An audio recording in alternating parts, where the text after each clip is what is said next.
we're going to go back to the Eric McKinley Mortgage Pro Hotline and welcome in Bubba. Hey, you're on Bubba. the Auburn Blitz.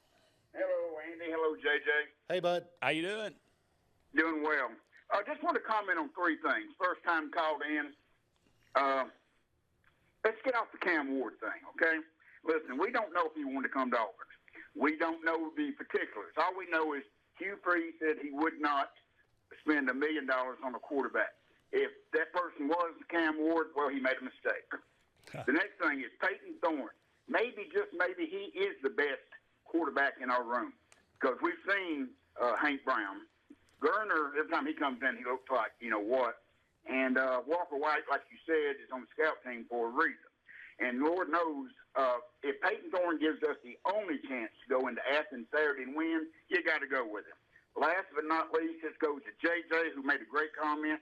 Maybe a future Auburn quarterback such as a Deuce Knight needs to see Peyton Thorne playing instead of the other people that could be competition in order to come play for us next year. I just had to make those three comments, and I'll listen to what you got to say. Thank you. Bubba. Great. I agree on all points. Look, you can go. There's probably a walk-on quarterback down there somewhere. Well, throw him in, you know. Yeah. But look, there's a reason you have practices, and there's a reason you have depth charts. And I'm not saying the depth chart's not always right because it's not. But at the same time, I think from what I've seen from Hank Brown and Peyton Thorne, I think Thorne gives you a better chance to win. You know, and I know he makes mistakes, but I just think Thorne right now is playing at a higher level than Hank Brown is. I think people discount how much of an advantage Peyton Thorne gives us in the running game.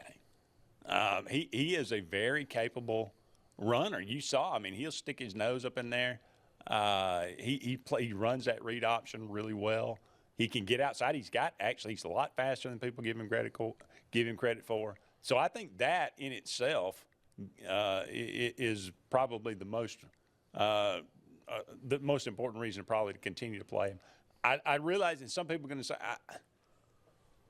3 1/3 quarters of Saturday is what he's capable of. Yeah. I mean, you know, he threw for 300. If you take out that last 40-yard pass, he threw for 295 yards in that game. I mean, he threw for 3 touchdowns. He was in control. Yeah, he made There's some pretty deep balls. He was like 6 of 7 on 20-plus yard passes. Yeah. He really, I mean, that's why I say you just got to figure out a way to maximize the good and minimize the bad. And he's going to make some mistakes. I get that. You got to live with it. The interception, the pick six. I'm just talking about for this year. Oklahoma won that play because they showed him a look he'd seen all game. And not once had that linebacker backed out of it. So he pre-reads it. But there again, Hugh Freeze could have put him in a better position. That's right.